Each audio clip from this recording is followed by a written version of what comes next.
Hi everybody, this is Boogass Reviews, and today I'm going to be doing a Flashback Friday review on the Neca Cult Classics Hall of Fame Captain Spaulding figure. So before we take a look at Captain Spaulding, let's go ahead and take a look at all of the accessories that he comes with. So first up, he comes with this backdrop, and I think it's really cool that they included the no turning back backdrop with him. That looks really cool. It's got a clear stand that you slide it into there. It's made out of this really flimsy cardboard material though. I'm definitely going to have to put this somewhere where it's not going to get bent because of the material that it's made out of. Up next, he comes with his tiny hat. Now, the original elastic that was on this deteriorated. The second that I put it on the figure, it just disintegrated pretty much. So I actually did put some new elastic on it. It is a bit wider, but I think it's going to be sturdier in the long run.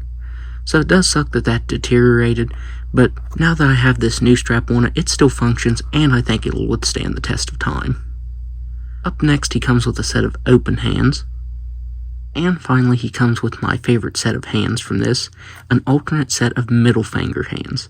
And man, that looks really awesome. This is definitely how I'm going to leave the figure displayed.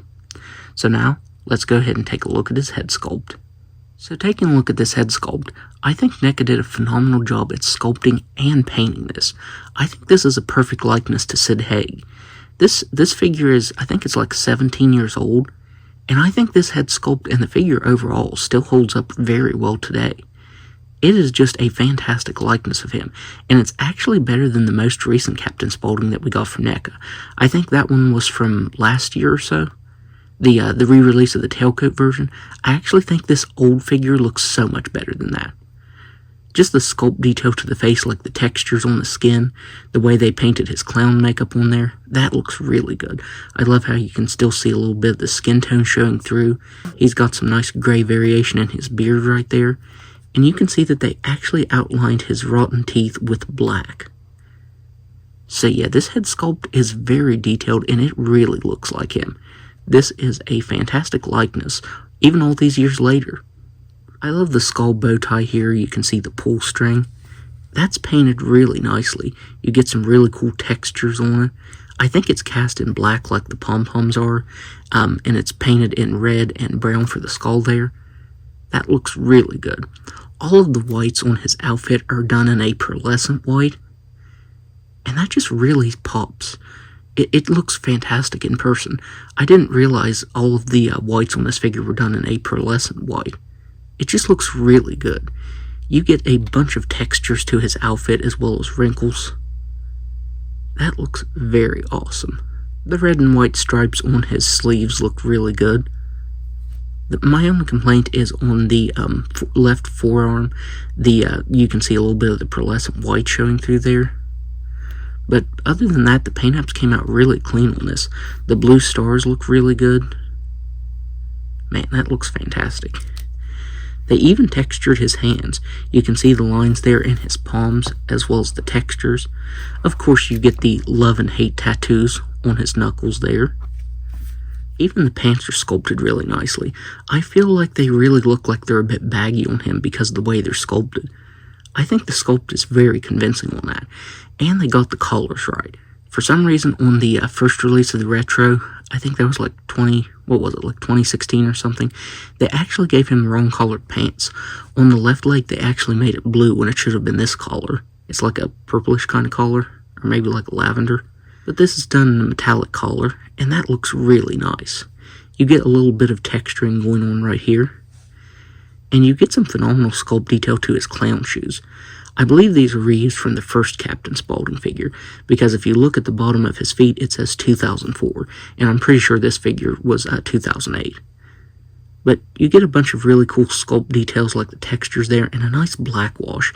It makes the shoes look really dirty. So yeah, Neca did a phenomenal job on this. It is just detailed really nicely, and I'm glad I finally have one in my collection. He is just a very well done figure. So now, let's go over his articulation. So he has a ball jointed neck that can't really look up that far. He can look down very slightly. He can move his head side to side and around very slightly. I believe he has ball jointed shoulders. I'm pretty sure with the way they move, they're ball jointed. They can move out that far. You get a little bit of a swivel up here. They can move up and down just a little bit. He has single jointed elbows that can bend in that far and move side to side. He has wrists that can spin all the way around. He has waist articulation that can move side to side, and he has ankles that can spin all the way around. So now, let's do some size comparisons.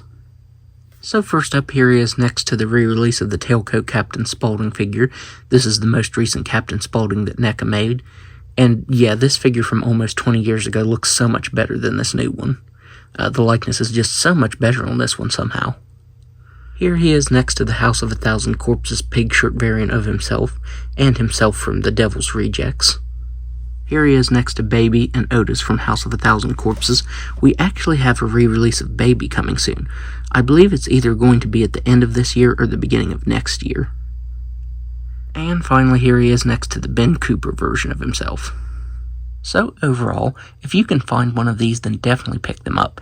Neca did a fantastic job on this, and I think it still holds up really well all these years later. The sculpt is fantastic, the likeness is great. As I said, the likeness is actually better than the most recent one that came out. This solid paint is so much better than the print tech on the new one. The likeness to Sid Haig is just fantastic. The sculpted textures and the stuff that you get on his outfit, as well as the paint, is really awesome. All of it is top notch. As I said, that pearlescent white and the metallic collars on him just really pop in person. So if you're able to find one of these for a good price, then definitely pick him up. He's definitely a pricey figure, but he's definitely worth it. He is a very awesome figure. So, that's my review. If you like this review, be sure to hit the like button and subscribe to my channel. Thanks for watching.